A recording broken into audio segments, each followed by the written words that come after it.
Bueno, volvemos acá en Tres Fronteras. Bienvenida, Ro. Ay, gracias. Un aplauso para Rosalía, nuestra compañera.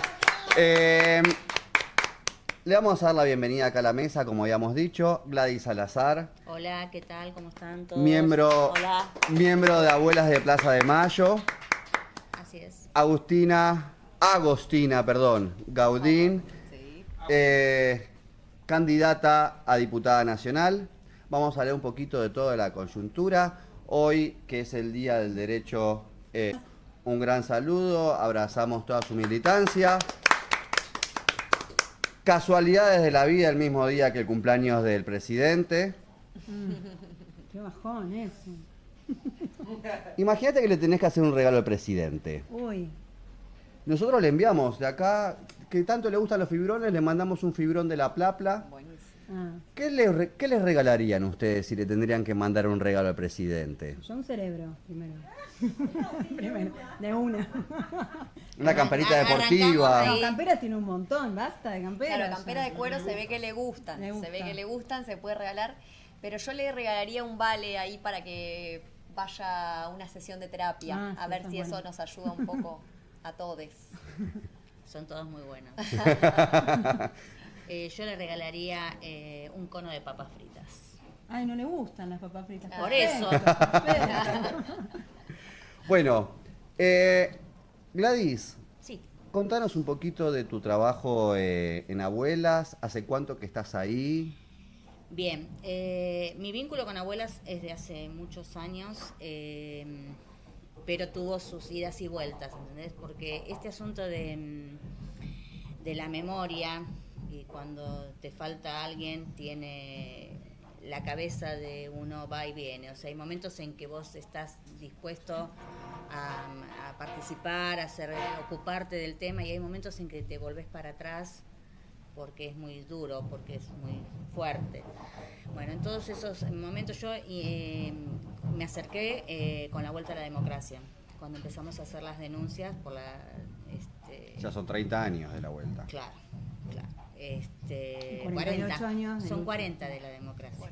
40. 40. Son 40 años Sí. de la democracia. En ese momento nos acercamos con mi padre, abuelas, porque nos enteramos que la compañera de mi hermano estaba embarazada cuando lo secuestraron.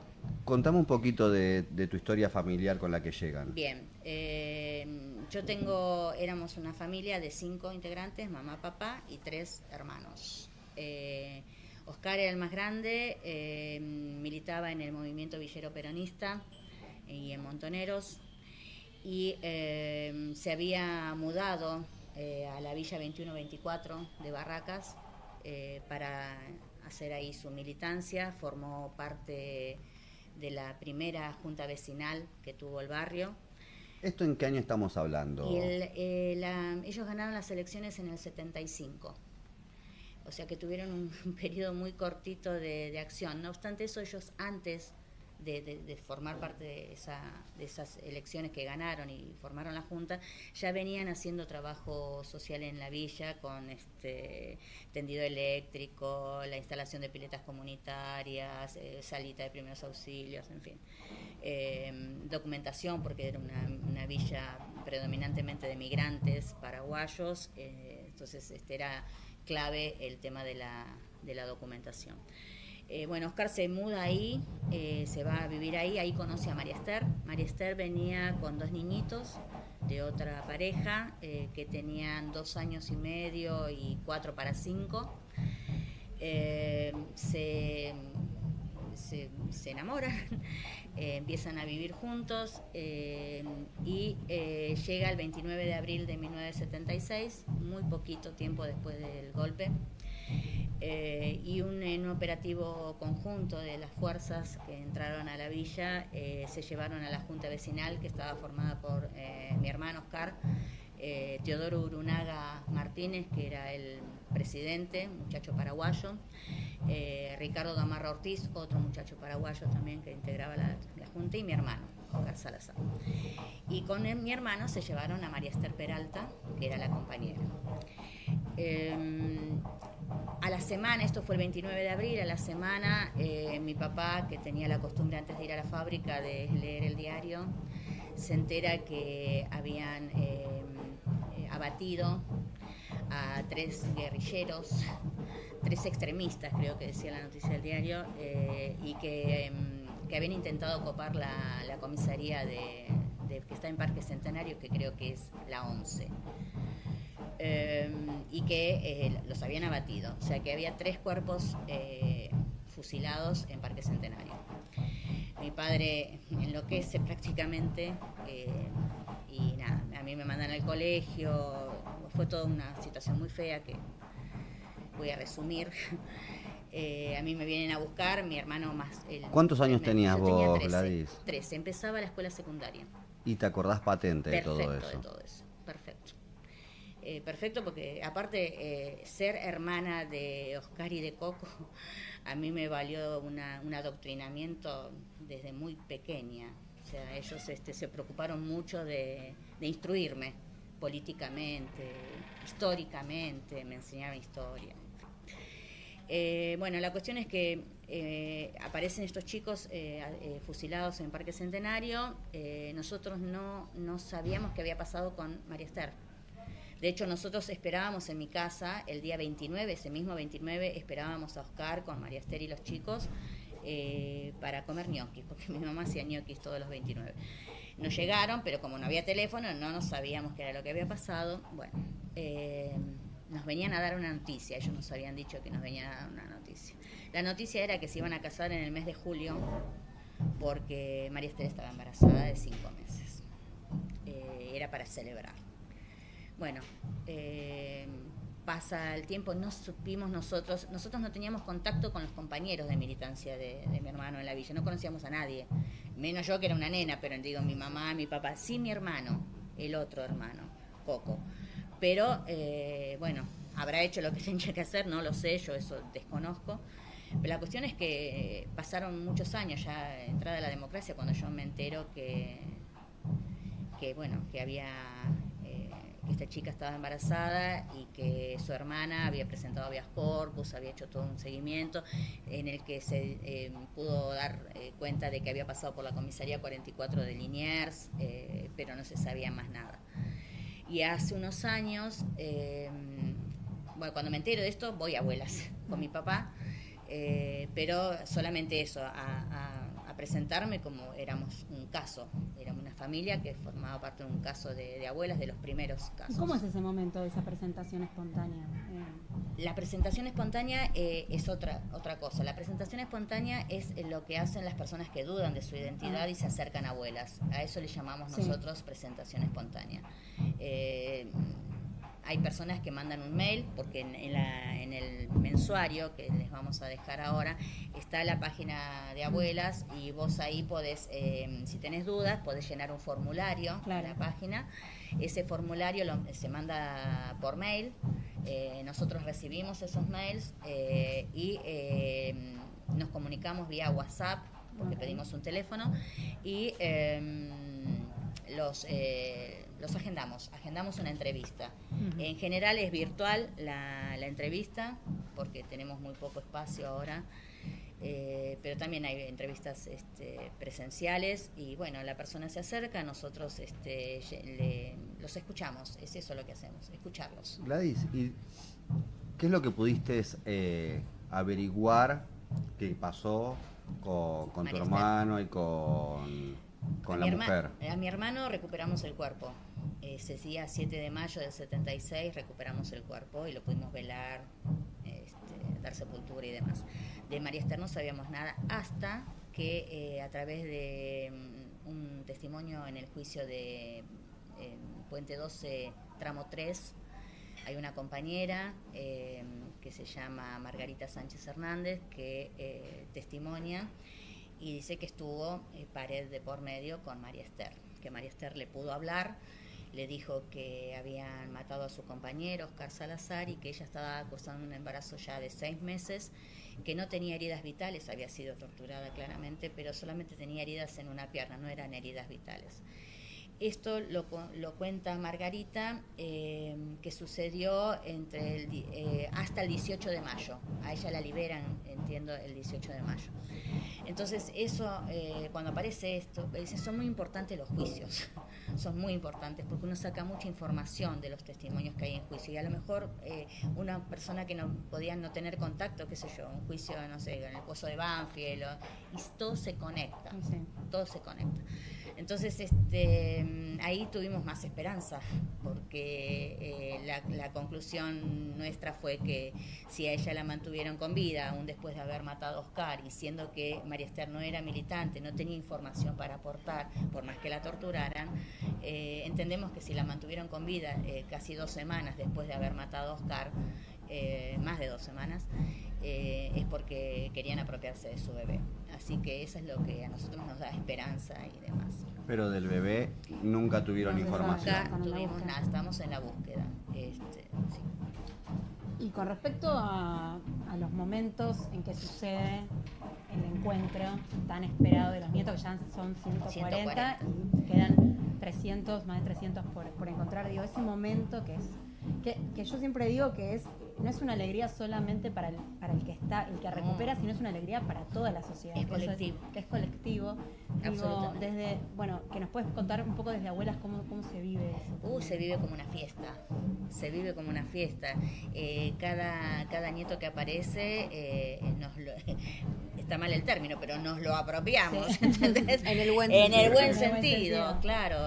Qué sé yo, para mí son mis sobrinos, para los hermanos que buscan son sus hermanos, y nada, conformamos una gran familia. Y cada vez que encontramos uno, bueno, es una alegría.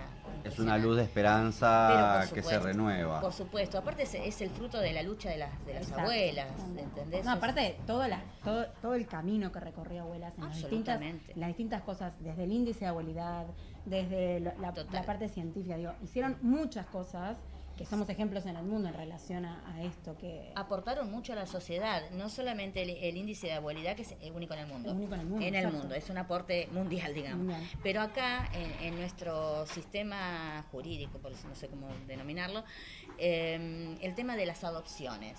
sí, La ley de adopción, porque hasta ese momento nosotros tenemos un pueblo que tiene la cultura de la apropiación, esto sobre todo en el interior y demás, es la cultura de la apropiación, entonces está muy naturalizado. Y se acostumbraba, ¿no?, decirle a los niños que adoptaban, que se apropiaban, que se le daban de un familiar, de un vecino, lo que fuere, o se lo entregaban en un hospital o en una iglesia, se acostumbraba a no decirle la verdad. Estaba mal visto decirle la verdad al niño porque había que preservarlo, porque la persona que lo tuvo, bueno, vaya uno a saber. En cambio, las abuelas, con la ley del derecho a la identidad, eso ya no sucede más. O sea, el niño tiene derecho a saber su identidad, a conocer su historia y saber su identidad. Y en este momento, con toda la coyuntura que pasa, ¿cómo se llevan cómo se sigue llevando a cabo estas peleas con tanto de financiamiento, con tanto traba a la memoria, a las identidades que está poniendo este gobierno, que está tratando de borrar huellas y registros históricos? ¿Cómo se hace para esquivarle a todas esas trabas que nos es un están vaciamiento poniendo? a las políticas de derechos humanos lo que Absolutamente, estamos sufriendo sí, hoy. es un avasallamiento hacia las políticas de derechos humanos. Bueno, las abuelas, ustedes sabrán que siempre han sido muy creativas. Sí. No olvidar que ellas empezaron en plena dictadura y siempre tuvieron una idea. Como dice Estela, siempre dice, hacíamos cualquier cosa, te dice Estela, ¿entendés? Que yo ir a esperar a los jardines y ver si se tal cual. parecía. Dice, ¿cómo íbamos a hacer eso? Pero lo hicimos. Buscamos formas hasta que los nietos tuvieron la edad de que nos empiecen a buscar a los familiares, a las abuelas. Siempre hubo creatividad. En todos estos años, con el gobierno de Macri, por ejemplo, hubo ¿se acuerdan eso? Lo del curro de los derechos humanos, Sí. hubo un desfinanciamiento, pero se mantuvo la política. Con idas y vueltas, se mantuvo. Se mantuvo, sí. ¿Sí? Este gobierno, que lejos de ser negacionista, es un gobierno que reivindica la dictadura, no tiene la menor intención de que nosotros encontremos la prueba de su delito. no solamente está desfinanciando, sino que boicotea todo lo que nosotros hagamos. En todos los organismos de derechos humanos. Bueno, vos me comentabas hoy que trabajas, la cantidad de despidos que hay, las condiciones de trabajo miserables, porque los sueldos son miserables. Estamos en una situación precarizados, muy precarizados. Eso hace que si se sostiene es por la voluntad militante. Totalmente. Solamente por la voluntad aparte, militante. Es muy importante sostener las políticas de derechos humanos porque aparte es parte de la identidad de nuestro país, de nuestra historia. Digo, no podemos borrar de un día para el otro algo que fue terrible lo que nos pasó y que costó también instalar también esta memoria para que no se repitan más los hechos. Digo. Entonces, claro.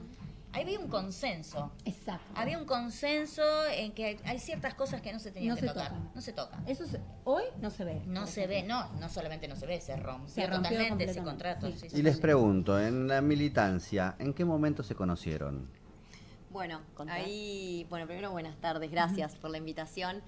Para mí es un placer además estar con Gladys, que es una gran compañera y que la verdad que me da mucho orgullo y mucha emoción escucharla, aunque ya, la verdad que la historia la conozco, pero la verdad que cada vez que la escucho, digo, hace muy poquito compartimos ahí en una escuela que tenemos nosotros como organización en la 2124, justamente lo que contaba Gladys, que es una escuela popular de salud y que lleva el nombre de María Esther y de Oscar, ¿no? Porque justamente nosotros en nuestra militancia reivindicamos a la lucha de los compañeros y compañeras. Perdón, Sí, para claro. todo el mundo que no te conoce del otro lado, contale dónde militás. Perfecto. Y contanos un poquito de tu Como labor. dijo acá el compañero, mi nombre es Agostina Udín, soy militante de la organización El Hormiguero, que es una organización política y social que trabaja en distintos barrios de acá de la ciudad, tiene otras experiencias en Chubut y Santa Fe, y en los barrios, principalmente trabajamos en barrios populares, y ahí tenemos distintas instituciones populares, como centros culturales, escuelas de arte, bachilleratos, profesorados, y una radio distintas, y una es la escuela popular que está ahí en la 2124, que es una escuela popular de salud, que lleva el nombre, como decía, de María Esther y de Oscar, reivindicando la lucha de los compañeros y compañeras que militaron en ese barrio, además, por los derechos de los vecinos y vecinas. Pero quería contar esto porque ahí cuando tuvimos un encuentro y la escuché yo a Margarita, que no la había escuchado, que era la compañera que decía Gladys, de que gracias a lo que ella contó y el aporte, que ella misma lo decía el otro día, no, a mí me daba vergüenza, yo no quería, era un poquito... Y bueno, ese poquito que aportó hizo que compañeras como Gladys sigan teniendo la esperanza de encontrar, en este caso, a su sobrina. Entonces digo, me parece que hay algo ahí de poner en valor, primero el trasvasamiento generacional, como decía recién Gladys, porque digo, sabemos que abuelas lamentablemente quedan pocas, está Estela y está Oscarita, que ya están muy jóvenes, joviales, porque nos demuestran además, ¿no?, que la audacia y que el coraje no es una cuestión etaria, ¿no? Hoy la escuchaba a Estela diciendo qué alegría envejecer luchando, o qué bueno, algo así. Y bueno, es como admiración profunda. Totalmente. Pero después hay un montón de compañeros y compañeras como Gladys que vienen militando hace un montón de años, también para encontrar a sus sobrinos en este caso, a sus nietos y nietas o a sus familiares, y me parece muy importante también que eso se dé y que colaboremos en esa lucha, y por eso también hicimos esta campaña, que es un humilde aporte, pero que queríamos traer acá también para contar, que es que como espacios culturales también tenemos, primero porque somos, como decía acá la compañera, hablar de la identidad, es hablar de un derecho, pero es hablar también de nuestra historia, ¿no?, de lo que somos. Y nos parecía muy importante hacer un aporte en este mes de la identidad, porque las compañeras vienen haciendo esta campaña, que es sumar donantes, también eso hay que decirlo, porque a los 48 años de abuela la propuesta es sumar 4.800 suscriptoras que puedan donar mensualmente 4.800 pesos, que es algo, decíamos, no es capaz ni una cerveza, y que para un montón de compañeros y compañeras es un sostén para seguir haciendo el trabajo militante que sabemos que van a seguir haciendo igual, pero que hay que comer y hay que vivir, y justamente queríamos sumarnos como espacio para visibilizar, porque también decíamos, y que esto también hablando con Gladys y otros compañeros que nos decían, bueno, tenemos esta cultura de la apropiación en nuestro país y hay muchos compañeros y compañeras que quizás ni tienen la duda porque creen que fueron adoptadas legalmente, y la verdad es que no, y que de hecho decíamos que los últimos 2 nietas recuperados, corregime Gladys, eran personas también, primero que surgieron por una denuncia anónima, eso también es muy importante. No es que se acercaron ellos. No es que se acercaron en primera persona, y segundo que eran personas, si se quiere, cercanas, ¿no? Digo, militantes o cercanos a militantes, que uno, por lo menos yo en mi inconsciente un poco digo, bueno, hay concierto público que quizás uno no tiene que reforzar algunas cosas, porque es como que por lo menos ¿no? El inconsciente te hace creer que está un poco saldado y la realidad es que no, porque nuestra historia nos demuestra lo No, y contrario. aparte también hay muchas personas que tampoco se animan, ¿no? Porque Claro. encontrarte con tu verdadera historia, si tenés dudas, es un montón. Es un montón. Sí, Por eso es muy fuerte cuando vos hablabas de presentación espontánea. Las entrevistas son Sí. muy fuertes. Claro, yo pensé que habías tenido algo así vos cuando te presentaste. No. Yo Vos fui fuiste como ya con tu denunciante. denunciante. Claro. Bueno, pregunta, Gladys. Después de conocerla a Agostina, ¿la votamos? Por supuesto. Por Sí. supuesto, Bueno, por supuesto. Qué bueno, qué Ah, bueno. bueno, hay que saber. Hay que saber, hay que dar Y fe. haremos todo lo posible para que entre. Intriga. Si hay que pegar tacles o cosas por el estilo.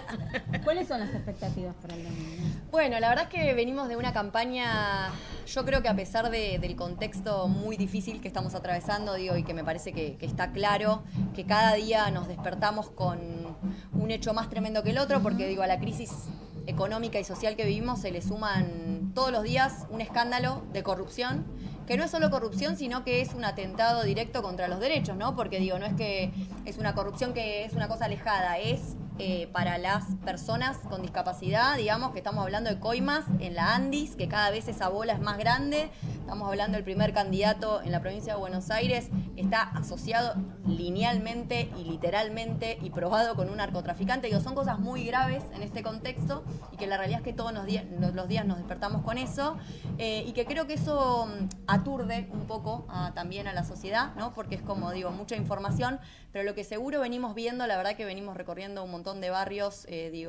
fuimos mucho también al sur de la ciudad porque la elección de mayo, que me acuerdo que estuvimos acá también conversando con ustedes, decíamos que después de esa elección un poco el saldo que nos quedó también es que hubo un montón de personas que no fueron a votar, que también entendíamos que había un descontento, un cansancio, Descreídos de la un política. descreimiento y creo que en esta elección, por lo menos en lo que venimos conversando nosotros y nosotras en este tiempo, la realidad es que eso se convirtió en hartazgo, en el buen sentido, digo, de motorizar a la acción, ¿no? De querer ir a dar un mensaje en las urnas y eso la verdad que lo vemos positivo más allá del contexto, porque sabemos que también la importancia de ejercer justamente el derecho y la obligación de votar es muy bueno, digamos, cuanto más participación hay, no solo porque la gente se hace escuchar, sino porque también, digamos, disminuye el margen de error si más personas también se comprometen y están atentas, y por lo menos eso es lo que venimos viendo en el último tiempo.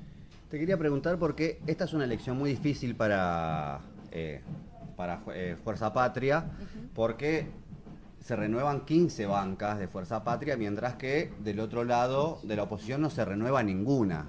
O sea, por más que en términos porcentuales se sumen más bancas de Fuerza Patria, va a tender a perder algunos lugares en el Senado. ¿Cuál es la lectura? Porque tanto se habló esta semana de la lectura de los números, de cómo hay que leerlos, de cuáles son los números que Milei le quiera ir a presentar a Estados Unidos. ¿Cuál es la lectura que hacen dentro del partido como para decir, bueno, este es nuestro techo o hasta acá eso es lo que aspiramos? Sí, yo ahí más que de números, lo que creo que es importante entender es esto de que se juega, ¿no? En las elecciones también de medio término, porque muchas veces se suele subestimar, ¿no? Porque esto, como digo, gane quien gane el domingo, el lunes 27 va a seguir siendo presidente Milei, y eso lo sabemos y es así, pero lo que se juega es de verdad poder manifestar en las urnas si estamos o no a favor de las políticas, ¿no? Que suelen ser también así, como un termómetro y un plebiscito de cuál viene siendo la gestión. Y yo creo que hay bastantes motivos en línea de lo que vos decías, de por qué votar a Fuerza Patria, digamos, porque la realidad, por un lado, primero me parece muy importante entender que los compañeros y compañeras que están en la lista, hoy escuchaba a la compañera que decía lo de Bullrich y la barbaridad que dijo responsabilizando a las feministas de los femicidios, que sabemos que estamos en un momento de crisis y de emergencia en ese sentido, no casualmente, porque se vienen desfinanciando las políticas públicas. Bueno, hay una lista que está compuesta de verdad por compañeras que no solo digo son mujeres porque no creemos en el biologicismo, son feministas y eso me parece muy importante también a la hora de votar. Son compañeros y compañeras comprometidas con las causas que venimos viendo en la calle, que son las que le importan a la gente, que es el Garraham, los jubilados y jubiladas, las universidades, la ley de emergencia en discapacidad, que hoy se marchó porque no se está cumpliendo con una ley que el presidente vetó, volvió y se volvió a aprobar con mayorías. Hay mayorías porque hay compañeros y compañeras como Itaí Hackman en la Cámara de Diputados y como Mariano Recalde en senadores, que son quienes están compitiendo, digamos, y que encabezan nuestras listas, que están siendo artífices de esas mayorías también. Entonces me parece muy importante decirlo. Y siguiendo con lo que vos decías, otro argumento muy importante es que ya el mismísimo presidente de Estados Unidos dijo cómo tenemos que votar, o sea, ya casi es exorcivo. Mirá. ¿No? Colonia. Porque necesito ir cerrando, Sí, ya tenemos a los sí. chicos de la murga Ya acá. estamos. Que Donald Trump haya dicho que tenemos que votar, ¿le hace campaña a quién? ¿A ellos? ¿Le hace campaña? Yo creo y quiero creer que hay un pueblo que tiene dignidad, que tiene memoria y que sabe que todas las veces que fuimos soberanos y soberanas lo hicimos muy bien, porque también creo que ellos muchas veces creen, y así lo dicen de hecho abiertamente, que tiene que venir otro de afuera a tomar decisiones por nosotros mismos. Yo creo que la mayoría de los argentinos y argentinas tiene conciencia y va a demostrar en las urnas que va a votar en defensa propia, pero además poniéndole un freno a este gobierno que realmente ya es muy urgente por la cantidad y la capacidad de daño, sobre todo, que viene teniendo en este año y medio, que lo vimos, que fue muy veloz, que lo dijo Mauricio Macri, ¿no? Lo mismo, pero más rápido. Bueno, efectivamente creo que eso, hay un pueblo que está dispuesto a decir que no va a tolerar más esa situación. Bueno, chicas, la verdad me quedaría hablando toda la noche con ustedes, nos pedimos algo para tomar, algo para comer, pero bueno, les agradezco de todo corazón haber venido acá a contarnos su experiencia, a darnos tu mirada también de lo que nos espera el domingo, de lo que nos depara. Sí. Y bueno, les pido por favor fuerte el aplauso para las chicas acá. A ustedes.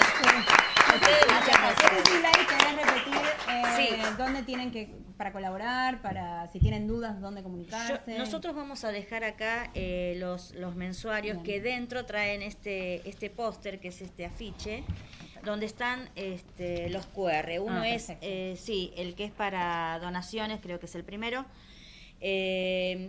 Apuntamos a eso, 48 años, 4.800 donantes, de 4.800 pesos mensuales.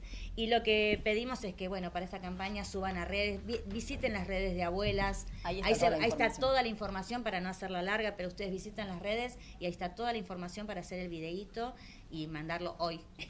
Hoy mismo. Gladys, muchas gracias por venir a traer tu historia, abrirte con nosotros. Agos, muchas gracias por venir. Ya saben, ya conoces el espacio, así que en algún otro momento nos volveremos a encontrar con un... Por favor. Así que bueno, para todos los que están ahí, vamos a una tanda y ahora vamos a venir con la Ronda Amón, que van a venir a cantar. Música. Un poquito de música. Quédense que ya venimos.